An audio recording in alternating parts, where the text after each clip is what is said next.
రెడ్డి గారు ఆంధ్ర రాష్ట్రంలో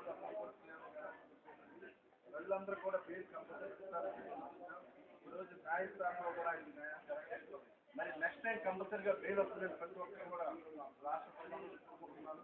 ఈరోజు రాజకీయ కుట్రలో భాగంగా కాబట్టి ఎప్పుడు ఎన్నికలు వచ్చినా కూడా జగన్మోహన్ రెడ్డి గారి రాష్ట్రాన్ని ముఖ్యమంత్రి తీసుకోవాలి.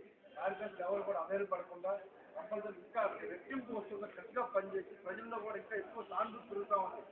తెలుగుదేశం పార్టీ కాంగ్రెస్ అన్ని కుమ్మక్కు అయిపోయారు. ఎట్టి పరిస్థితుల్లో కూడా జగన్మోహన్ బయటకు రావాలి. బయటకు రాకపోతే ఇంకా మనం ఇంకా ఓటుకు రావడానికి కూడా వచ్చి ఓటు చేసి జగన్మోహన్ రెడ్డి గారిని కంపల్సరీ ముఖ్యమంత్రి చేయాలి. ఎందుకు ఇలా చేస్తారు? ఆ ఫ్యామిలీ మొత్తాన్ని ఇబ్బంది పడుతున్నారు. కేవలం దురుద్దేశంతో బయటకు వచ్చి 2 పార్టీలు దెబ్బతిన్న ఉద్దేశంతో మాత్రం ఈరోజు జగన్మోహన్ రెడ్డి గారు చేయడం జరిగింది. సంతకాలు పెట్టినటువంటి ధర్మాన పద్మరావు కానీ లేకపోతే ఇంకొక మినిస్టర్ కానీ ప్రతి ఒక్కరు బయట ఉంటే ఏ తప్పు నేను జగన్మోహన్ రెడ్డి గారు ఇంత దారుణంగా జైల్లో పెట్టడం జీర్ణించుకోలేక ప్రజలందరూ కూడా కంపల్సరీ అన్యాయం జరుగుతుంది. ఇప్పుడు ఎన్నికలు వస్తాయి, ఇప్పుడు ప్రజలందరూ తీసుకుంటా ఉంది.